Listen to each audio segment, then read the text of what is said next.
Hey there, I am Dr. Lisa Foss, your host of Becoming a Pharmacy Badass. And in today's episode, we're going to be talking about the differences between front stage and backstage of your pharmacy. Now, this was a lesson that I learned many, many years ago. It was probably from my business coach, Patty. It might have been the Disney Institute training that I did. You might have heard this before as well, but this is definitely a pervasive concept within business on part of improving your customer service and improving your business. And so the concept, we all understand the concept of a theater production, right? That there's front stage stuff, which is the stuff you see like the actors and the costumes and the lighting.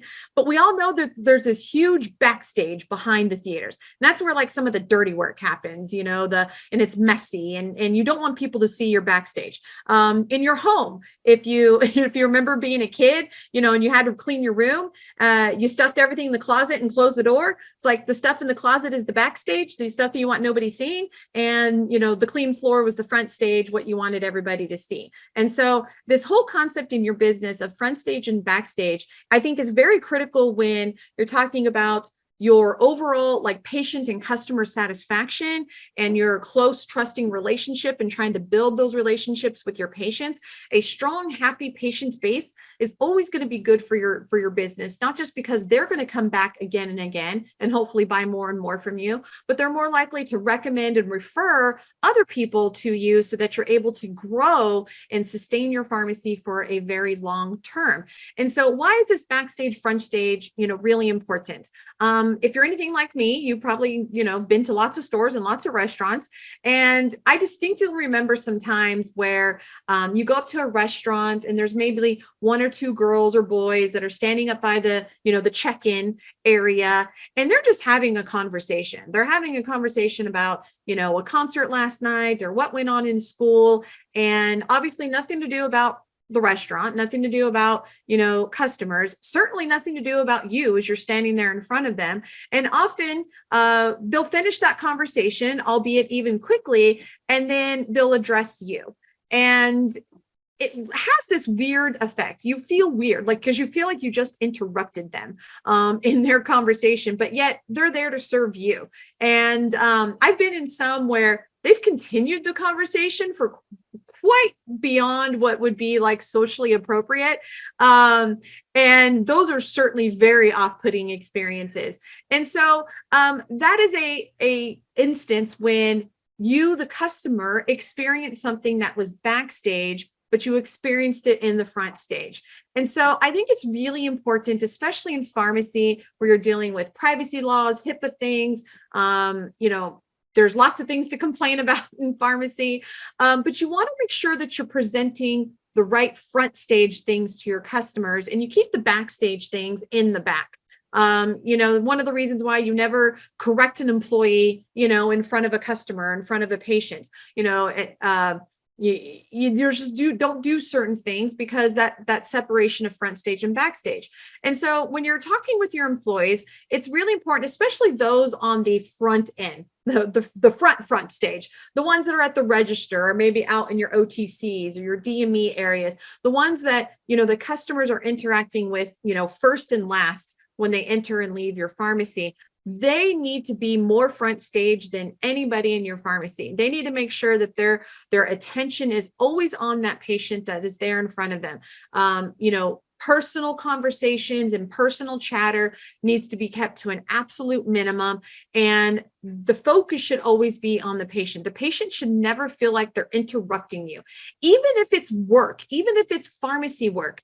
There's been times, for an example, and I had great employees, but they'll be putting away the bags. The pharmacist just finished checking a bunch of prescriptions, so they're bagging and they're putting away a bunch of bags, and they'll have a nice little handful of bags, and they'll sit there and put away the bags, and a patient will walk in, and they'll just hurry up and keep putting away the bags, and they kind of make the patient wait until they're done with their work.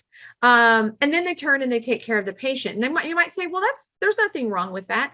But it also creates this okayness that it's not okay to immediately take care of that patient. That the patient should wait on us.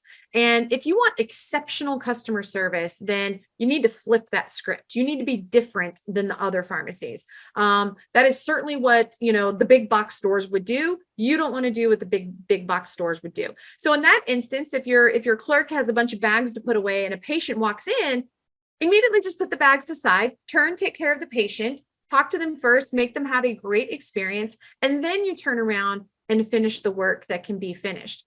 Sometimes you're literally in the middle of something and you can't put something down. If you're pouring water in an antibiotic or something and you can't just drop it right then and there, you at least want to acknowledge, say, hey, Mrs. Smith, I see you there, give me 5 seconds to finish this thing. There's always going to be those times, but I say, let's at least plan for the majority of times. And so this whole separation of front stage and backstage, it's really creating new habits, and habits are hard to change and they take time to change. So you might have one conversation with your employees about this, and then the next day, it seems like you never had a conversation. It's a learning curve. And, I think it's like 42 days now to create a new habit, but that's not being perfect at the habit. That's creating the new habit.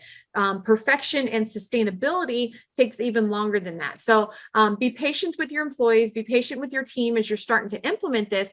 But once you have that initial meeting, that initial kind of education, it's kind of easy to correct. And it's like, hey, Nicole, is that front stage or backstage? And it's like, oh, yeah, that was probably backstage. I should probably change that. And it becomes part of your culture vernacular, your vocabulary that you use with your employees. And so it's easily to kind of correct those behaviors when you notice them. And so that was one of those profound lessons that seems little and maybe seems like it may not be very impactful, but over time, and as you start to implement and you start to improve your pharmacy operations, it actually ended up having a huge impact on our business. In our pharmacy, we had tons of patients, we had great patient retention, and we grew astronomically for many, many, many months in a row. I think there was a streak of about 17 months where we gained more than 400 patients, new patients every single month. Certainly that wasn't just to the front stage, backstage. We did lots of other things like referral programs and things like that. But I think the way we behaved and the way we put our attention first on our patients always really had an impact, because that differentiated us in our market. Not a lot of other, certainly not the big box stores, and not a lot of other even independents really kind of behaved that way. And so it was a different way of approaching customer service. And so I encourage you to think about that. There's actually lots of information out there if you kind of, Google front stage, backstage, but just think about it from a theater production. You want front stage to be the things you want your customers to see. If you don't want your customers to see or hear or something, move it to the backstage. This also goes for not just behavior. I've talked a lot about behavior and employees, but the view of the pharmacy and what the patient sees. If you have a big stack of baskets that are messy and ugly, do you want your patients in the front to be able to see that? Or would you rather not? And so looking at your pharmacy from a new perspective of, what looks messy, what looks, your wholesaler totes all stacked up, some things might be okay with you and some things not. There's not one hard, fast rule for every pharmacy. And so I would just encourage you to kind of put the new lenses on your eyes. And when you look at your pharmacy, look at there, say, I didn't, look at it from a new perspective. I didn't realize that, that overflowing privacy trash was, visible to patients, or I didn't understand that those signs were visible to the patients. And, even putting your licenses, I think every state requires your license to be displayed. So many pharmacies, I see them just tacked up with paper on the, on a side wall or something. And it's like, how do patients perceive that? Putting them in a frame and making sure they're straight and nice, that has a certain feeling and emotion and energy around it, rather than just a piece of paper being taped to a wall. And so I think that, just looking at that whole front stage, backstage perspective and kind of going through a walkthrough of your pharmacy can have a profound impact, not just on, so not just from an employee behavior perspective, but also a physicality perspective from your pharmacy. And then go on the outside of your pharmacy. What on the outside of your pharmacy, looks good or looks not. Is your trash cans right by the front door, and nobody likes that? Is your parking lot missing lines or really dirty or something like that? Some things may not necessarily be your fault, but they're your problem.